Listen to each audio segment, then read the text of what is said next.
This is Make it plain. Make it plain. MIP With Masamela Matfumo. Mark Thompson. Make it plain. Get woke.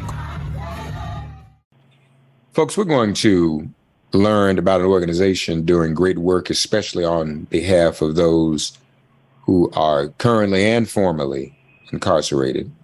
Our very special guest is eminently qualified for this. He's a former Rikers inmate himself and someone who hails from the Bronx.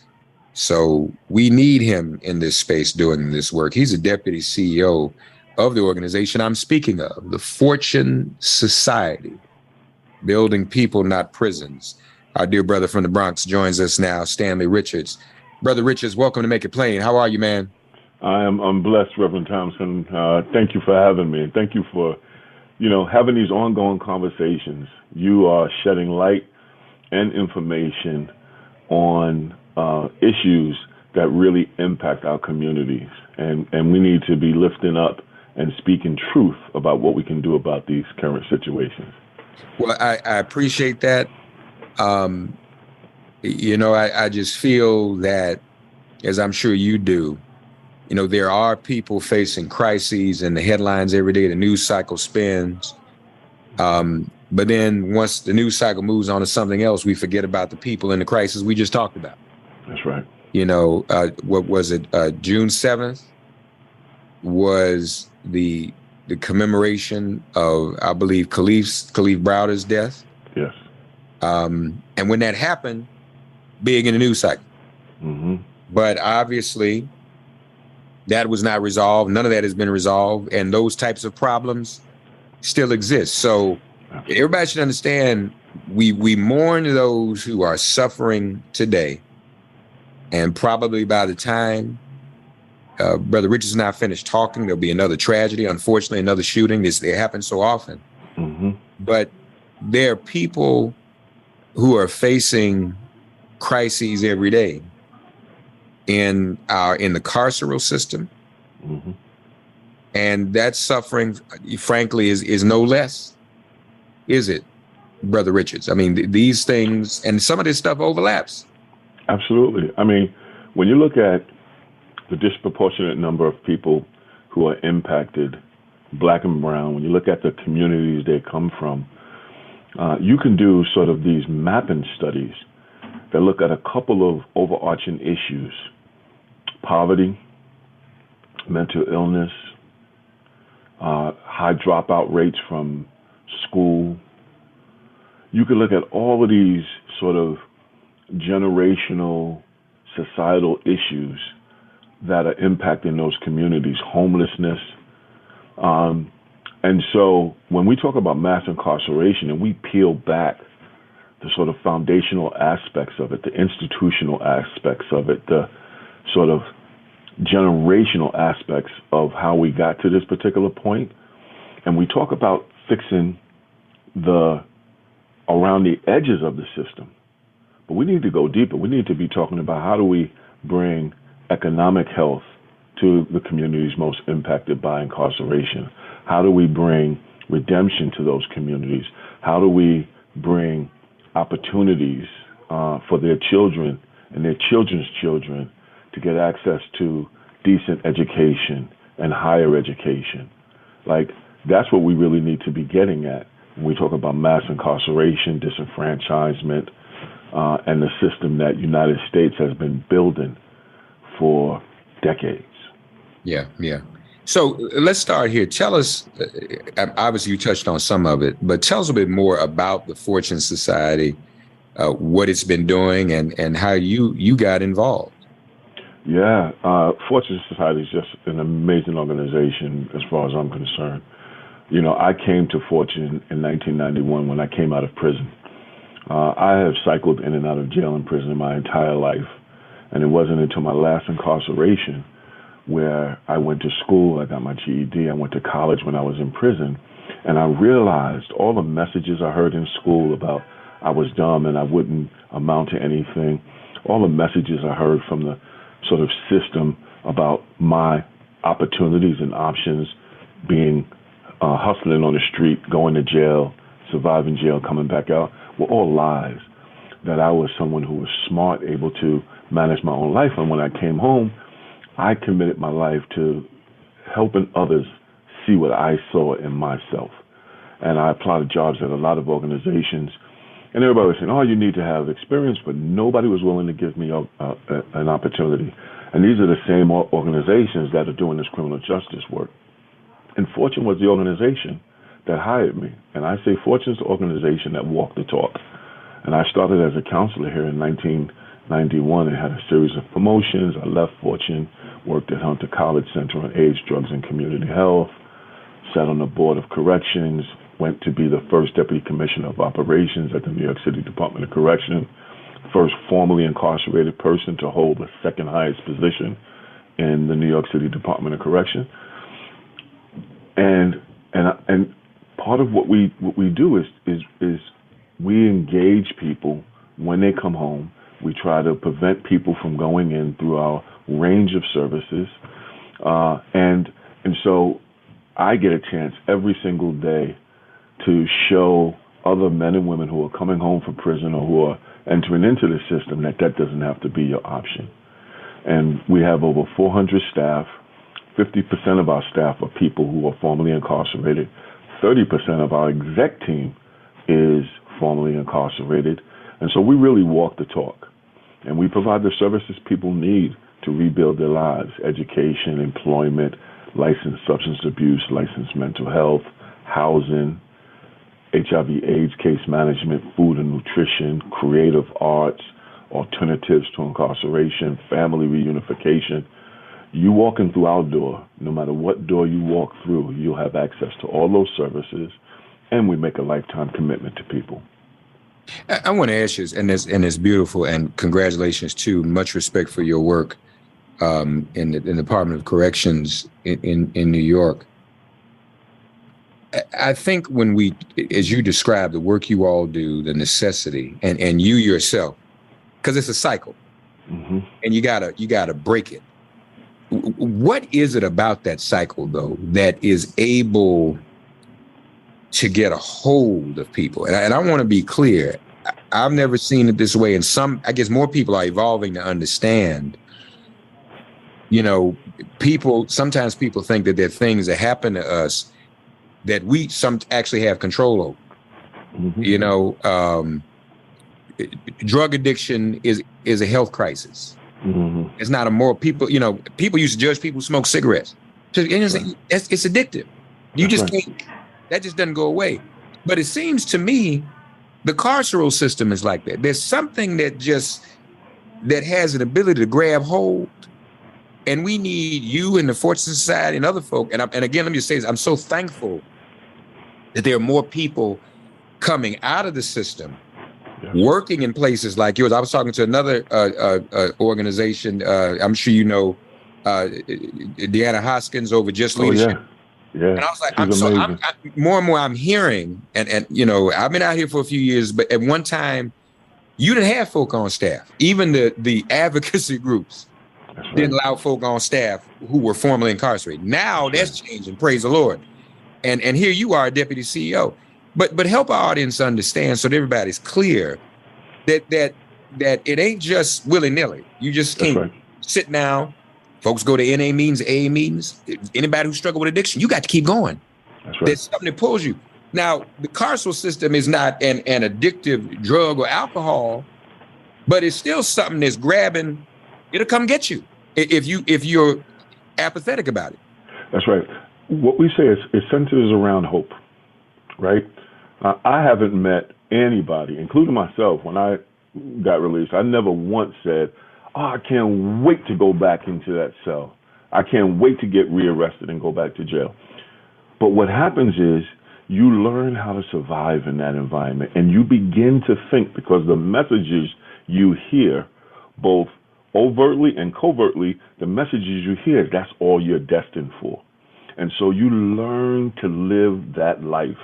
And you come out with an ounce of hope, saying, I don't want to go back. I don't want to relapse. I want to do the right thing. And you come out here and you engage system barrier after system barrier after system barrier. And all of those barriers chip away at that hope.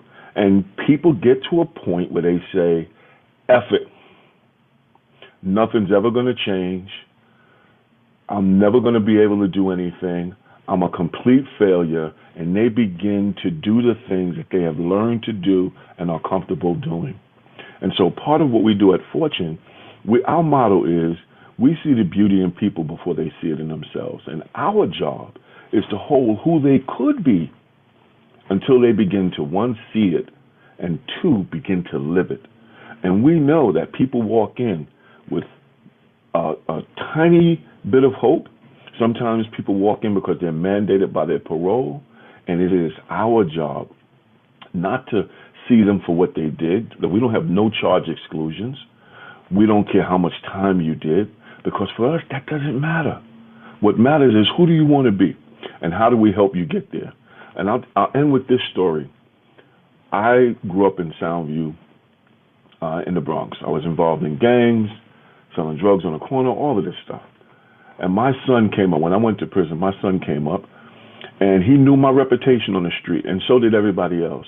And my son thought he had to live my reputation. He ended up getting locked up and going to jail. And when I came home, him and I talked, and we developed a really good relationship. And I told him my story. And my story and my conversation with him changed his life, because it was at that moment that he realized that he didn't have to follow in my footsteps. He didn't have to live my reputation. And he knew that he could change because he saw me change. And so it's about hope. It's about modeling. It's about patience. And it's about seeing the best in people. And sometimes, as humans are, people will fail people. So we take no ownership of someone's success when people tell us, oh, I accomplished this because of Fortune. I say, no. I say, Fortune provided the framework. But my friend, you did the work. The framework and the infrastructure. That's important. And that is a beautiful story that hearing you tell that. And that's a sermon, frankly. Preacher to preacher. You can preach that'll preach. But let me just say, as I'm hearing you say that, though, I hope our listeners can embrace it. I'm sure you can, that when we talk about the need for hope, that is not confined to just those who are in the carceral system. Mm-hmm. And the irony of that is we live in a country that is marketed and believed by many to be the land of hopes and dreams. And yet we need more hope. Hope escapes many of us who are in the system or adjacent to the system. And let's face it, all of us at one time, maybe people couldn't say this, but most of us are at this hour, maybe one person removed from a relationship with the carceral system. If it's not as personal, it's someone we know or someone who knows somebody we know. But most of us know someone whom that it impacts. You talked about the person, the individual, mm-hmm. and renewing that hope and providing opportunities. But the Fortune Society is also challenging the system itself and agitating for actual change too, correct? That's right. That's right. Our mission is twofold: to support successful reentry and promoting alternatives to incarceration, to strengthen the communities, right? And we do that by believing in the power of people to change, making sure our services are shaped by the men and women and people who walk through our doors, and three, by changing the system. And so advocacy is a big part of what we do. Years ago, we made a decision that we don't want to just be available to people when the damage and the trauma of mass incarceration has already happened. We want to begin to change the system that allows so many people to get chewed up. And so we want to change the bail legislation. We want to change how states and cities and localities use the precious resource of incarceration. We want to change the conditions that people experience if they have to be incarcerated. And so we do a lot of advocacy trying to change the system that chews up so many people. and disproportionately Black and brown people. Are we seeing? Are you seeing progress in that regard? Are we at a place of late? I mean, we have a new administration in the White House, relatively new.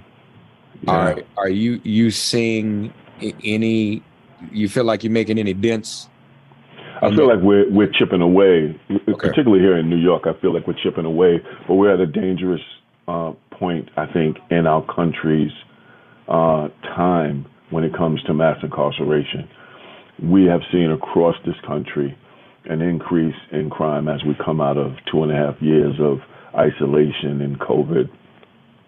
And the concern that we have and what we've been hearing is this narrative that we need to go back to what we know doesn't work. We need to go back to increasing our policing. We need to get more aggressive with our policing tactics. We need to incarcerate more people. And if we have learned anything over the years, what we have learned is that we can see crime coming down at the same time we see incarcerations come down. In New York City, if you look at us over the last 20 to 30 years, you'll see crime coming down, you'll see mass incarceration coming down. And we need to look at what is the variable that allowed those two things to come down simultaneously while we can have a safe city and fewer people incarcerated. When I was in the system in New York, over 100,000 people were going through Rikers Island a year, and there was like 22,000 people detained. We are now down to about around 5,400 people currently detained in New York City jails. So we went from a massive mass incarceration system to a system that's much manageable.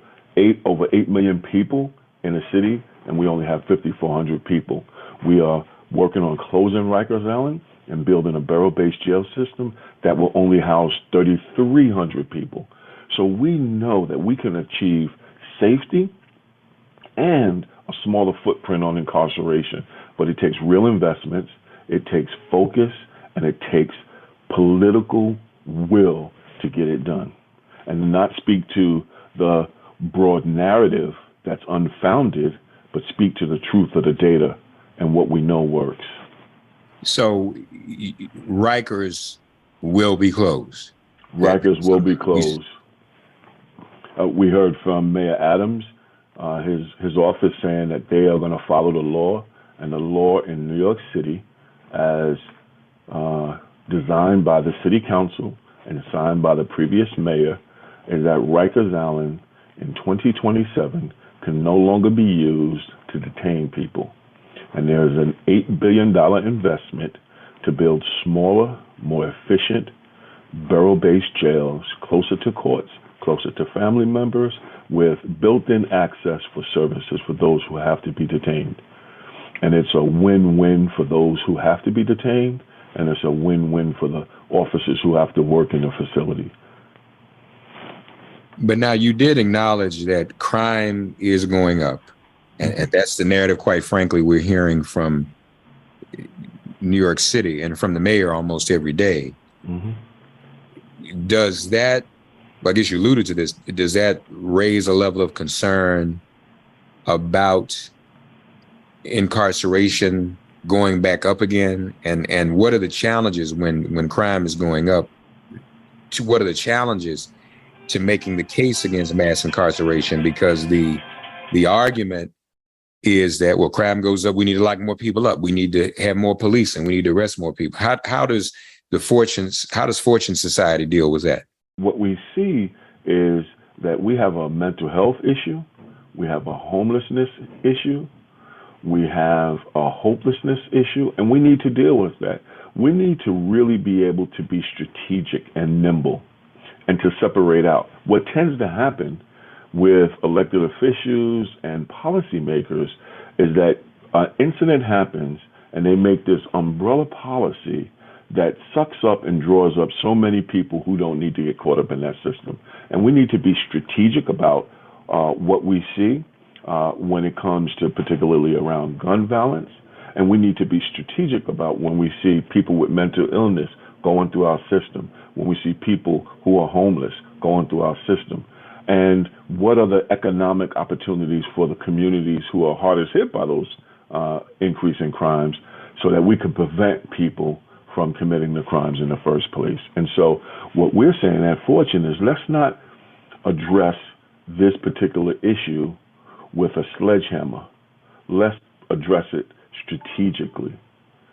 One of the things we did with bail reform, when New York State and New York City did bail reform, we've seen the ones who were coming out on bail reform, they were not going back in. The majority of the folks that got on bail reform went to court, didn't get rearrested, and was able to be in the community safely. Crime went up. You heard this narrative. It's because of bail reform. That is false.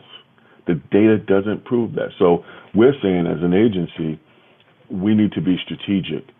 We don't need to create policies that we've seen, like Rockefeller drug laws and other policies that really exacerbated the number of people who were going into prisons and jails.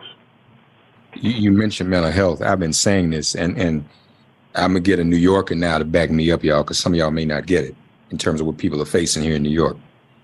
When the first subway shooting, the brother turned himself in, right? He calls. And that people were going, oh, I'm shot.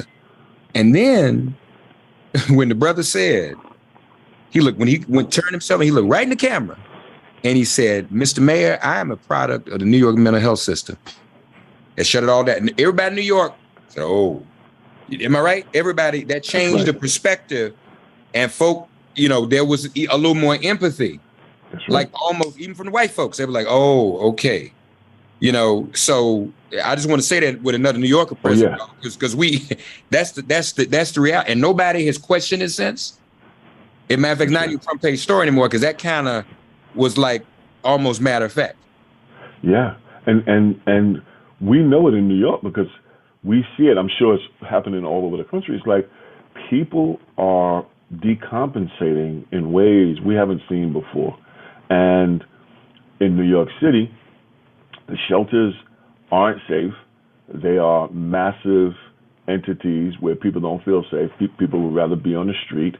And so you see homeless people, and you see homeless people with significant mental illness. And it's something that we need to address. And this mayor is doing something about it in the borough-based jail system. He is creating, I think, like 200 or 300 mental health, behavioral health beds for people who have interaction with the criminal justice system. And instead of incarcerating them in a jail, they're giving them treatment and getting them access to mental health care. It's not enough. It's a start. It's not enough. Now, the other thing that's important is that you're involved. In fact, you opened the Trinity Reverend William James Sr. Apartments in the Bronx. You're dealing with housing. That's important. Because, look, y'all, Fortune Society is doing what it can do. But would I be wrong if I said throughout the country, in general, folks coming out end up going right back in, because when they come out, there is nothing for them. That's right. No one to help them. And I know you wish you could put your hands on everybody walking out that door, but I know that's impossible. We'd like to get to that point.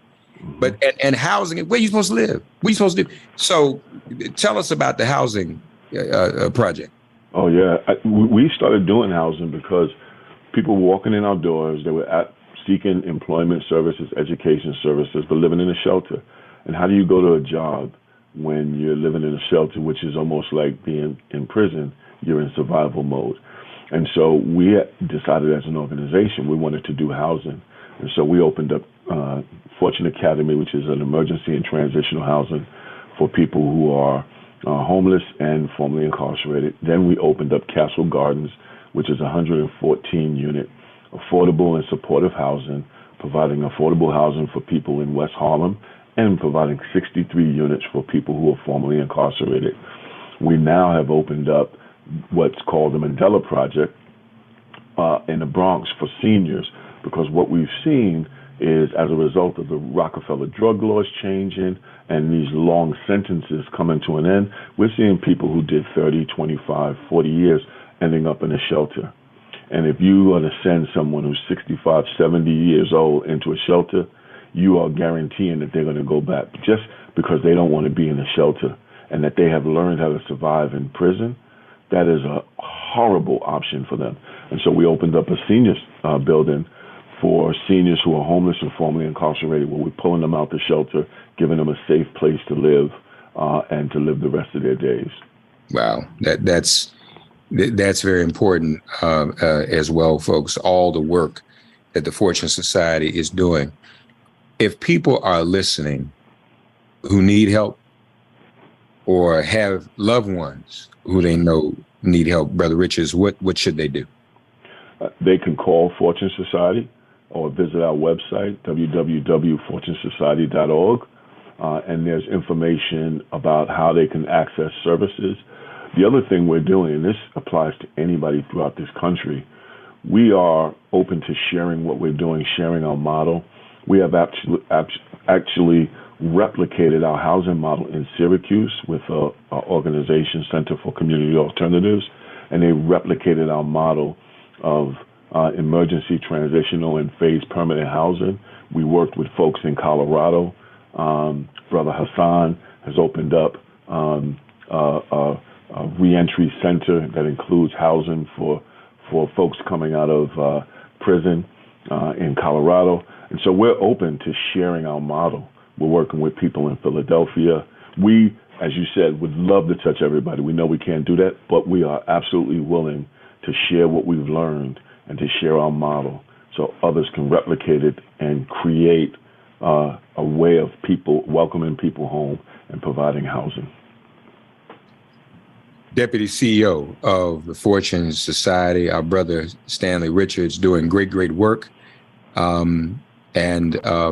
And he's one who's had the experience, so he's more than qualified. Folks, we invite you to go to fortunesociety.org to learn more. This is me and us being introduced to the Fortune Society. So what this means is the next time Brother Richards comes on, we can drill down even more to some things that are happening, and he can give us some specific assignments, how we can help. That's what we want to do. We don't want to do talk radio, Brother Richards. We always want to do radio. But now we know what the Fortune Society is, and we see the urgency of the work. Folks, there's plenty to go around in terms of work that all of us can do in our own lives, in our own individual ministries. You don't have to be a minister to minister. Minister just means, you look at the dictionary, minister is a verb. It means to serve. That's the first definition. It doesn't mean just to wear a collar. Some folks are doing more ministering than some of us wearing the collars. And so, it says in all the scriptures, whatever your faith, that we have to care for those who have not, that we have to feed the hungry, clothe the naked, visit the sick, visit those who are in prison. That's what it says. Jesus put that in the list. And say nothing about looking at Netflix or TikTok. It said that's what we need to be doing. And our brother here, I'm moved by his experience and the story he shared about his son and the struggle we're in. But for the grace of God, goes any one of us. Some of us still think, that's not going to be me and that's never going to affect me. I bet it does. And may have already, and you're not, maybe in denial about it. But fortunesociety.org, go there, learn more so that the next time, and I promise there'll be next time Brother Richards joins us, we can talk about some things that we can do to help even more. I'm sure y'all take donations. Yes, we do. Absolutely. So y'all wait on it. We have volunteers. We welcome volunteers to come help create the community. One of the things we say is at Fortune, we get to create the community that we wish we live in, a community of healing, a community of seeing each other, a community of valuing each other, the community of seeing the best in each other. And I love the scripture you just referenced. It's because when you do those things, when you clothe somebody and you feed somebody and you visit someone when they're locked in, you doing it for your higher power, my Lord and Savior. So Right. That's right. Some of y'all try and get to heaven doing some other things, but you know, I don't know. Won't be on the works. Brother Stanley Richards, fortunesociety.org. My brother, fellow Bronx, and he's really Bronx. I'm transplant, but he's for real Bronx. Y'all, brother, we appreciate you. Thank you so much, Reverend Thompson. I appreciate you, man, and keep up the good work on sharing these stories and telling people about what's happening. We all need to be leaning in on this, and I just thank God for you. And I have prayer and covering for you to continue this amazing work that you're doing. So thank you, my brother. Thank you, brother. I'm praying for you as well. Thanks for getting woke and listening to Make It Plain. As always, perform an act of kindness on behalf of an elder or young person. Write a letter to a sister or brother who just so happens to find her or himself incarcerated. Offer libations to the ancestors upon whose sturdy shoulders we all now stand. And above all, give thanks to the God of your understanding by whatever name you call her and him. All God asks of us is that we give each other love. Thanks for giving MIP love. And please remember to subscribe and give us a 5-star rating. If all hearts and minds are clear, it has been made plain.